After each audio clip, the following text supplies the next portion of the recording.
فاصلوں کو تکلف ہے ہم سے اگر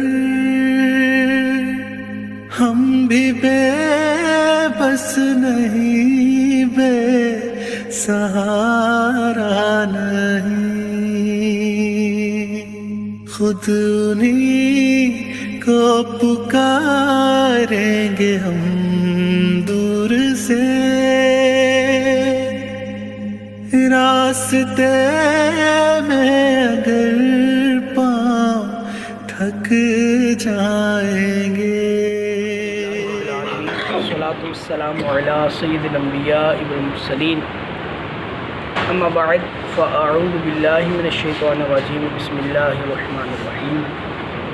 الصلاة والسلام علیک یا رسول اللہ وعلی آلک وصحابک یا حبیب اللہ۔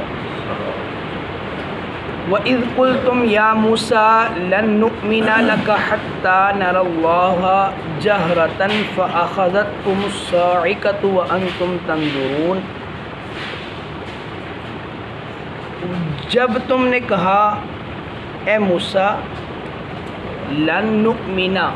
ہم ہرگز ایمان نہیں لائیں گے، حتیٰ یہاں تک کہ نر اللہ جہرتاً، اللہ کو اعلانیہ نہ دیکھ لیں۔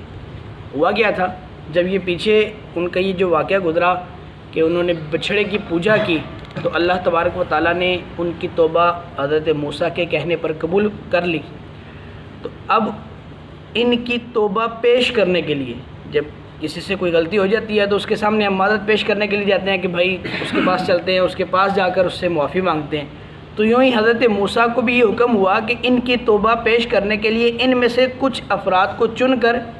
کوہ طور پر لایا جائے اور ان سب کی طرف سے معذرت جو ہے وہ پیش کی جائے۔ تو حضرت موسیٰ نے ان میں سے 70 افراد کو چنا اور کوہ طور پر لے کر گئے۔ جب وہاں پر پہنچے تو یہ ہے تو بدبخت قوم، حرکتیں تو ان کی آج تک صحیح نہیں ہوئی، تو انہوں نے کیا کہا، وہاں جا کر بگڑ گئے، کہنے لگے یا موسیٰ ہم تو ایسے نہیں ماننے والے کہ آپ اللہ سے گفتگو کرتے ہیں، ہمیں اللہ سامنے دکھائیے۔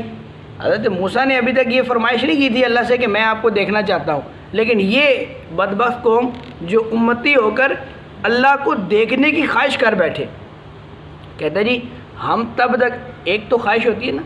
محبت کی وجہ سے، ایک ہوتی ہے ضد کی وجہ سے، یہ ضد کی وجہ سے خواہش تھی، محبت کی وجہ سے ہوتی تو اتنا سخت معاملہ پیش نہ آتا۔ انہوں نے ضد کی وجہ سے خواہش کی کہ ہم نے تو اللہ کو دیکھنا ہے، سامنے دیکھیں گے پھر مانیں گے کہ آپ اللہ سے گفتگو کرتے ہیں۔ تو پھر کیا ہوا،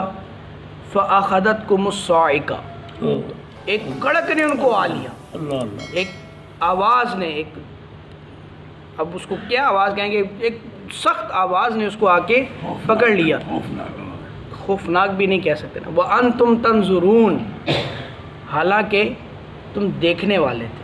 دیکھنے والے ہونے کے باوجود اللہ تبارک و تعالیٰ کو دیکھ نہ سکے۔ وہ جب اللہ نے تجلی فرمائی نا تو وہ اس کی چمک ایسی تھی، اس کی آواز ایسی تھی کہ اس آواز کی وجہ سے وہ سارے کے سارے ہلاک ہو گئے۔ ثُمَّ بَعَثْنَاكُم مِّن بَعْدِ مَوْتِكُمْ لَعَلَّكُمْ تَشْكُرُونَ، پھر اللہ نے کیا کیا، اللہ تبارک و تعالیٰ نے ان کو مرنے کے بعد دوبارہ زندگی عطا فرمائی، کیونکہ حضرت موسیٰ جو ہے وہ پریشان ہو گئے، اب چونکہ تھے بھی اللہ کے لاڈلے نبی، تو پریشان ہوئے تو اللہ سے کہنے لگے یا اللہ میں واپس جاؤں گا تو میں اس قوم کو کیا جواب دوں گا کہ جس کے پہلے ہی اتنے افراد قتل ہو چکے، اب یہ 70 افراد لائے اللہ کی بارگاہ میں توبہ پیش کرنے کے لیے اور یہ بھی مر گئے، تو اب ان کا جا کے میں کیا جواب دوں گا۔ تو جب حضرت موسیٰ پریشان ہوئے تو اللہ نے ان کی پریشانی کا خیال کرتے ہوئے کیا کیا، اللہ تبارک و تعالیٰ نے ان کی وجہ سے ان کو زندہ کر دیا، مرنے کے بعد دوبارہ زندگی عطا فرمائی۔ پھر اللہ کیا فرماتا ہے، اس لیے زندگی دی تاکہ تم شکر گزار ہو جاؤ،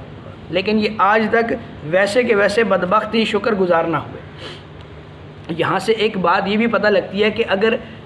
انبیاء کرام علیہ السلام کی بات کو نہ مانا جائے تو اللہ سخت ناراض ہوتا ہے، کہ وہاں پر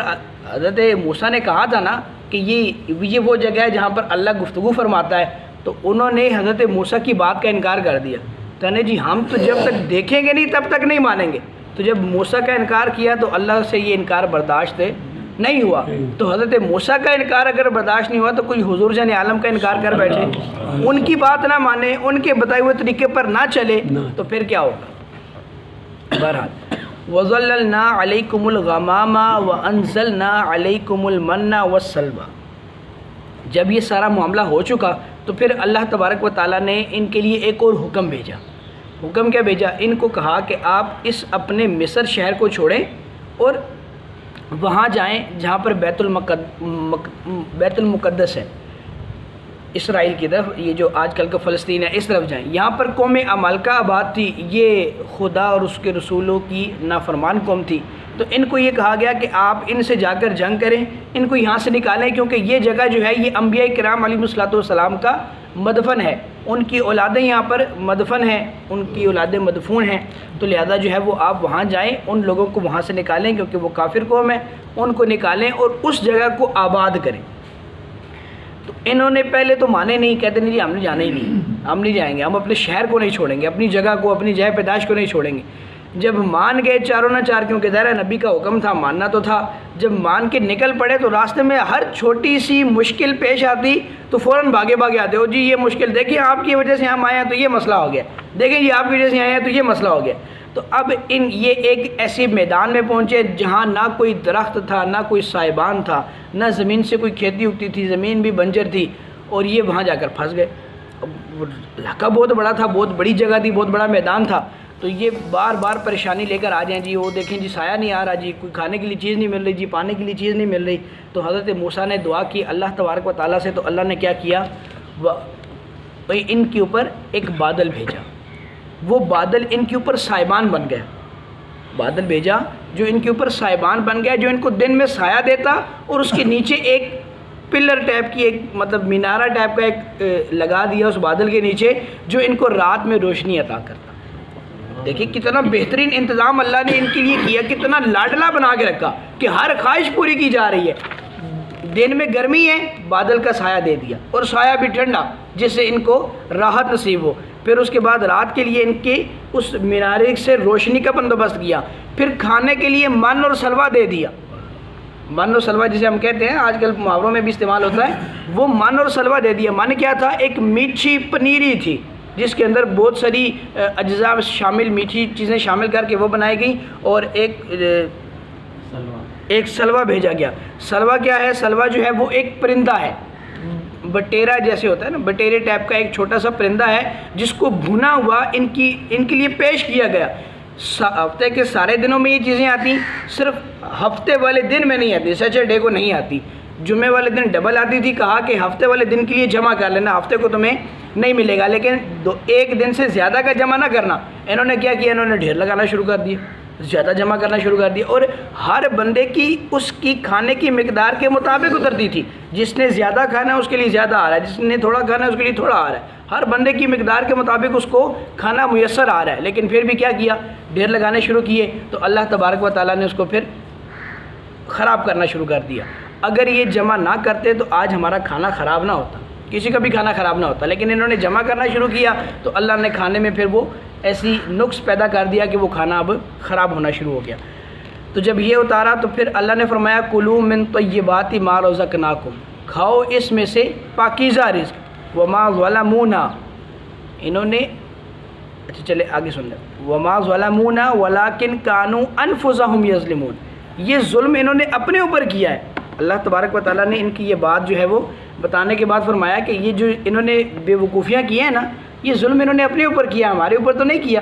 ہماری جان، ہمیں کیا مسئلہ، ہمیں کیا نقصان؟ یہ نقصان تو ان کا اپنا ہوا کہ ان کو اتنی نعمتیں دینے کے باوجود اگر یہ نہیں سدھرے تو آج دیکھ لیں روندہ درگاہ ہیں۔ اللہ کے پیارے محبوب علیہ الصلوۃ والسلام نے ارشاد فرمایا کہ یہودی ان حرکتوں کی وجہ سے، ان بے وقوفیوں کی وجہ سے ساری دنیا میں گھومتے رہیں گے، ان کو اپنا کوئی ملک نہیں ملے گا۔ آج بھی یہ جس جگہ پہ رہتے ہیں یہ قبضے کی جگہ ہے، ان کا اپنا ملک تھوڑی ہے، اور دنیا میں آج تک ان کا اپنا ذاتی کوئی ملک نہیں ہے، اور قیامت تک ان کو کوئی ملک نصیب ہو بھی نہیں سکتا۔ یہ بھی ایک قبضے کی جگہ ہے، ساری دنیا جانتی ہے، سب کو پتہ ہے، اس کی کیا وضاحت کیجیے۔ اللہ مجھے اور آپ کو عمل کی توفیق عطا فرمائے۔